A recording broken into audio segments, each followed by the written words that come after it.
예, 오늘의 모닝 브리핑 시작하겠습니다. 2월 CPI가 예상치 하회하면서 인플레이션에 대한 우려를 좀 덜었고, 이게 이제 주요 기술주들 상승 이끄는 그런 재료가 됐고요.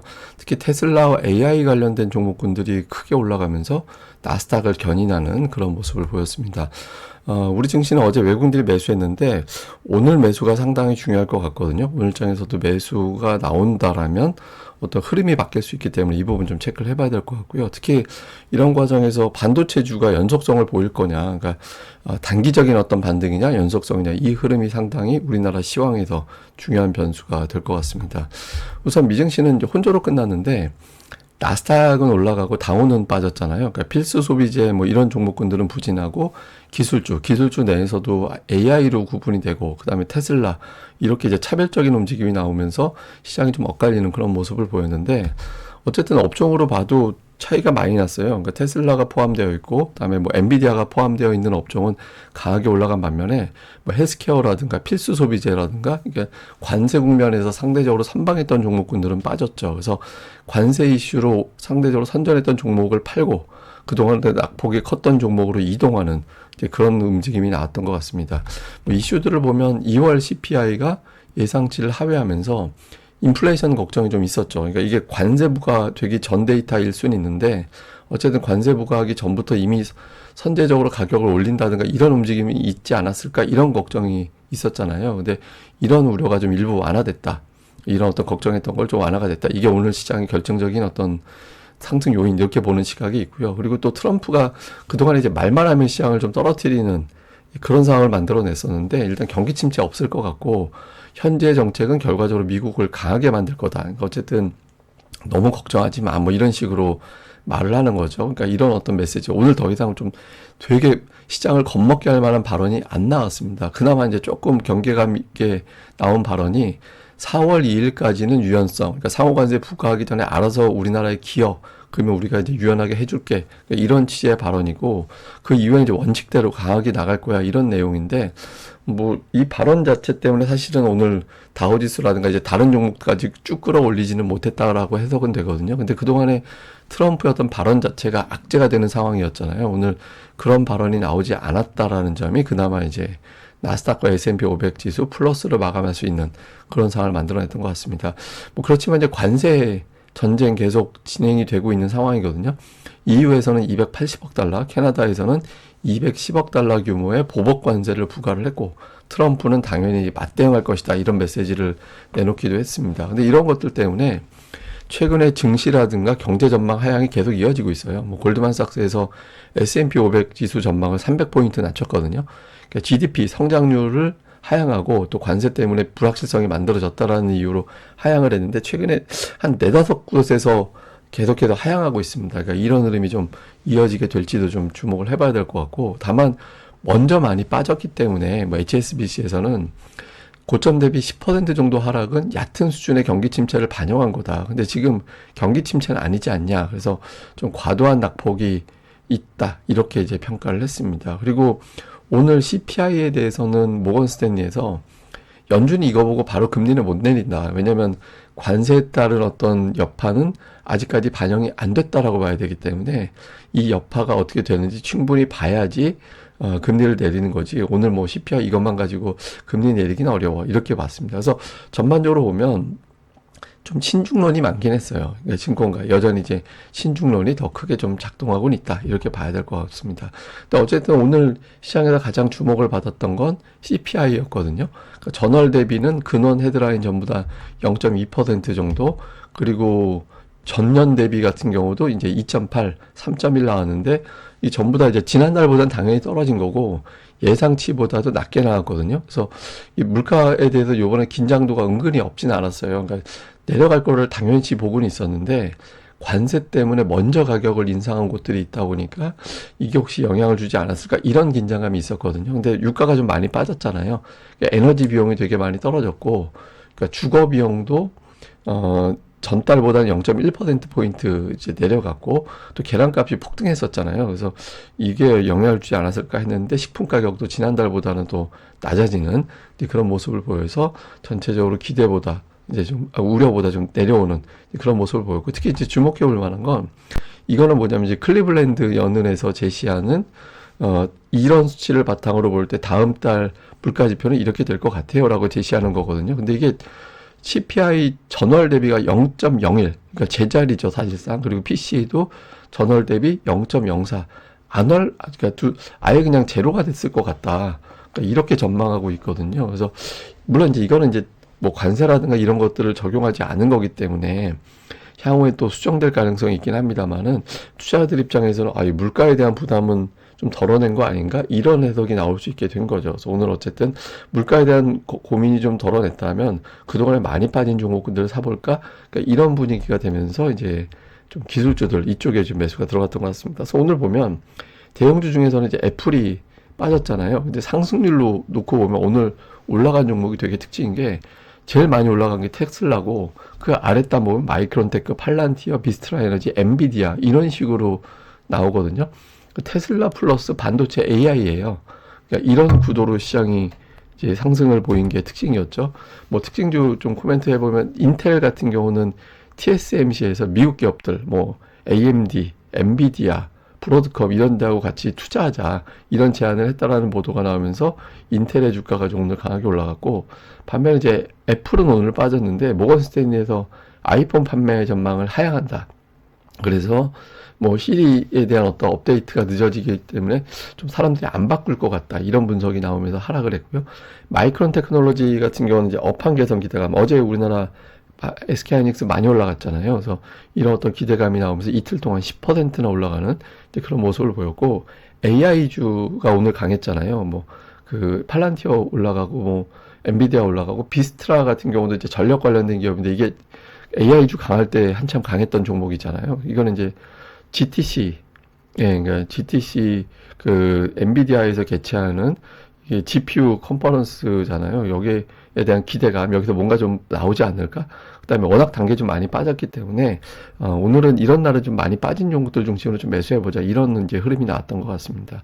그리고 월마트는 오늘 주가가 좀 부진했는데 그 관세 때문에 중국 제품 가격이 올라가게 됐잖아요. 그래서 중국 업체들한테 좀 니들 가격을 떠안아줘 이렇게 요청을 하고 있나 봐요. 그런데 중국에서 이 부분에 대한 거부감 안 해, 우리 그렇게 할 수 없어 이런 식으로 협상이 좀 쉽지 않은 것 같다. 그러니까 이런 내용 때문에 제품 가격 올릴 수밖에 없게 되고 그러면 판매가 좀 떨어지지 않을까 이런 어떤 우려가 나오면서 좀 빠지는 그런 모습을 보인 게 특징이었습니다. 근데 미국 대선 이후에 이제 증시가 다 빠졌어요. 지금 위치 보면 다 빠진 상태인데 빠진 과정에서의 어떤 움직임을 보면 좀 버텼던 정치 불확실성이 가파르게 올라가면서 그동안 이제 정치 불확실성 올라가도 어느 정도는 버티는 흐름이 나왔었는데 근데 이게 보면 정치 불확실성이 높아지는 단계에서 최근 들어서는 좀 민감도가 커지기 시작하는 그런 상황이 만들어졌거든요. 근데 정치 불확실성이라는 게 다른 게 아니라 지금 관세잖아요. 다른 건 보통 뭐 상원에서 뭐가 인준이 안 된다. 그러면 뭐 몇 주 지나면 해결이 되는데 아무리 길어도 이 관세라는 건 몇 주 단위가 아니라 자칫 잘못하면은 몇 분기 단위로 갈 수 있는 악재다 보니까 투자자들이 이거 기업들의 실적 추정치를 하향할 수밖에 없다. 이렇게 걱정을 하면서 이제 매도가 나오게 되는 거죠. 근데 이런 매도는 뭐 한편으로 보면 그 트럼프를 또 압박하는 상황이 될 수도 있어요. 그러니까 이 트럼프가 뭐 바이든이 경제를 망쳤다 자꾸 얘기하고 있는데 바이든 때는 증시가 좋았기 때문에 소비가 버틸 수 있었잖아요. 근데 이게 증시가 빠지면 소비가 위축될 수 있었기 때문에 이 부분은 좀 주의를 해야 될 것 같고 그리고 또 하나는 뭐 반면에 이렇게 계속해서 증시가 빠지다 보니까 실적 대비 주가의 어떤 가치 이게 이제 올라가면 올라갈수록 좀 미국 주식이 비싼데 이게 내려가면 싼데 이렇게 보는 기준이죠. PE가. 근데 이게 워낙 많이 내려와서 미국 주식이 싸졌다. 그러니까 싸졌기 때문에 더 빠질 이유는 없는 것 같다. 이런 분석도 있습니다. 그래서 지금 이제 두 가지가 충돌하는 국면이라 미증시의 어떤 오르고 내리고가 좀 반복될 가능성이 있다. 이렇게 봐야 될 것 같습니다. 자, 우리 증시는 최근에 주목해 볼 만한 게 코스피가 양봉이 자주 나와요. 지금 보시면 7거래일 연속해서 양봉이 나왔잖아요. 양봉이라는 거는 아침에 시가보다 종가가 높다라는 거고 시가보다 종가가 높다라는 거는 내일도 나쁘지는 않을 것 같은데 이런 기대감이 있다라는 거거든요. 그래서 주식시장이 좀 오르고 내리고를 떠나서 좀 양봉이 반복적으로 나오고 있다라는 거는 투자자들이 걱정을 외부 재료보다는 좀 덜하고 있었다. 그러니까 이런 거를 좀 보여주는 대목이고, 그리고 또 하나 이제 중요한 거 좀 걱정했던 게 역시 대형 IT주들에 대한 움직임, 특히 SK하이닉스 같은 경우가 주봉에서 굉장히 중요한 위치까지 내려와 있었는데, 이 선에서 방어가 되는 모양새가 나오고 있죠. 삼성전자 120월선, SK하이닉스는 이제 일단 가장 가까운 데서 볼 수 있는 게 60주선이었는데, 그러니까 이 선 부분에서 이제 방어가 됐다라는 점, 그러니까 투자들이 걱정스럽긴 한데 되게 나쁘지는 않을 것 같아. 그러니까 이런 분위기가 나와서 밀리면 이제 툭툭 매수하는 그런 현상이 나오고 있다라는 거죠. 그리고 에코프로비엠 같은 경우 이제 근데 코스닥은 조금 더 불안정한 게 시가총액 최상단 종목이 아직까지는 그러니까 이게 일봉이기 때문에 이제 시원스럽게 올라간 게 아직까지 보여지는 건 없잖아요. 어제 같은 경우도 마찬가지였고, 그래서 조금 코스닥이 상대적으로 자신감이 좀 덜한 그런 움직임들이 있거든요. 근데 이 살아나기 위해서는 에코프로비엠만 제가 이제 샘플로 보여드리는 게 아니라 코스닥의 어떤 시가총액 상단을 구성하거나 아니면 종목수가 많은 업종, 그러니까 2차전지, 제약바이오, 그다음에 반도체 등등의 어떤 종목군들이 연속적으로, 그러니까 3일 연속 올라가는 게 나와줘야 돼요. 이틀 올라가고 계속 끊어지고 있거든요. 그래서 3일 연속해서 올라가는 어떤 그런 흐름이 만들어질 때, 이게 주도주가 부활했구나, 이렇게 평가될 수 있거든요. 그래서 이런 구도가 만들어지는지 여부도 잘 살펴봐야 될 것 같습니다. 근데 어쨌든 외국인 투자자들이 어제 이제 매수한 거는 어떤 의미를 부여할 수도 있다, 이렇게 해석은 되거든요. 근데 이제 여러분들 보시다시피 이렇게 매수했다가도 또 이제 매수도로 바뀌고 매수를 좀처럼 연속 매수를 안 하잖아요. 그래서 뭐 어제 매수 들어온 거 가지고는 뭐 이게 외국인들이 완전히 바뀌었습니다, 이렇게 평가할 수는 없어서 조합이 되려면 외국인들이 3일 연속 매수, 3일 연속 매수하고 누적되어 있던 저 선물 매도가 풀리면서 저게 이제 매수로 바뀌면 제가 뭐 여러 번 표현 드렸습니다만 외국인들 선물 매매 만계약당 50포인트 정도 변동성으로 우리가 보통 보거든요. 그래서 지금 매도가 풀리게 되면은 반등이 되게 세게 나올 수 있다라고도 볼 수 있잖아요. 그래서 그런 환경을 과연 외국인들이 만들어 줄 거냐. 당장 선물도 선물이지만 현물에서의 어떤 매수 전환이 나오는지 여부, 그런 구도를 잘 봐야 될 것 같습니다. 그래서 일단 오늘 만기일입니다. 만기일이기 때문에 만기도 옵션 만기일이 아니라 오늘 선물 옵션 동시 만기이거든요. 그러니까 오후장의 어떤 변동성, 특히 그 과정에서 정치적인 일정, 그 부분에 대한 어떤 변수가 어떤 형태로 작동하는지 좀 봐야 될 것 같고요. 근데 일단 뭐 이런 변동성은 뭐 단발적이긴 하지만 특히 이제 정치 변수 같은 경우는 우리 증시의 추세를 결정하는 되게 중요한 이벤트가 될 수 있기 때문에 오후장에서 어떤 뉴스가 나오는지 좀 봐야 될 거고, 특히 이제 외국인 투자자들이 연속적인 매수를 보이느냐, 그런 과정에서 대형주들, 뭐 아까 제가 말씀드렸던 종목군들 포함해서 뭐 2차전지, 그다음에 코스피에서 뭐 자동차, 제약바이오 이런 것들도 다 상단에 해당되는 종목들이잖아요. 그래서 근데 지금 반도체가 호재성 재료가 나오는데 이렇게 올라가면서 초반 상승을 차익 실현 계기로 삼는지 추격 매수가 붙는지, 이 흐름이 되게 중요할 것 같고요. 그다음에 코스닥에 있는 대형업종 구도도 역시 제가 앞서 말씀드렸던 3일 연속 올라가는 종목군들을 만들어낼 수 있느냐, 이게 되게 중요하다, 이렇게 봐야 될 것 같습니다. 자, 오늘 보여드릴 차트는 제가 조금 긴데 좀 심플하게 설명드리면, 작년도 1월하고 자꾸 제가 증시를 좀 비교하려고 하는 게, 작년 1월에 외국인들이 선물 매도를 11일 연속 매도를 했다가 그 다음에 이제 현물 매수로 바뀌면서 주식시장이 그렇게 11일 연속 매도할 땐 당연히 시장이 많이 빠졌죠. 되게 많이 빠졌다가 그 다음에 큰 폭으로 반전해서 원위치 올라가고, 결과적으로 그 원위치 올라가는 거 이상까지 더 뛰어 올라가는 그런 변화가 나왔었거든요. 근데 그때 나왔던 변화를 주목해보면 선물 매도가 멈춘 게 우선이 아니라 주식 매수로 돌아서면서 이제 다시 그럼 선물도 돌려야 되겠는데, 이런 움직임이 나오면서 시장이 올라갔었어요.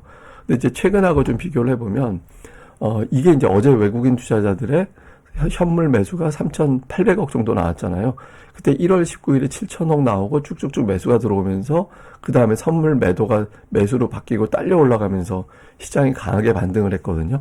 그러니까 이런 그림이 작년도 1월하고 똑같이 나올 거냐. 그러니까 저 때하고 똑같다라는 보장은 없어요. 더군다나 재료가 지금 관세 재료 있고 우리나라 헌법재판소 일정에 대한 어떤 재료도 있기 때문에 저게 쉽게 나올 수 있을까라는 의구심이 당연히 나올 수 있는 자리거든요. 근데 어쨌든 우리는 다른 걸 떠나서 수급으로만 시장을 평가한다라면 당시 1월에는 저렇게 나왔었다. 그러니까 저런 1월 그림대로 가느냐, 아니면 이번에는 그냥 변동성을 더 보이는 쪽으로 가느냐, 이게 되게 중요한 이제 그 변곡점에 와 있다라고 생각을 하거든요. 그래서 오늘부터 한 3일 정도에서의 어떤 수급의 변화가 시장의 어떤 큰 흐름을 결정지을 가능성이 있기 때문에 이제 이 변화 어떻게 나오는지 중점적으로 살펴봐야 될 것 같습니다. 예, 또 자세한 건 제가 또 다음 방송에서 내용을 정리해 드리겠습니다. 이 방송 구독하기, 좋아요, 예, 꼭 좀 부탁드립니다. 감사합니다.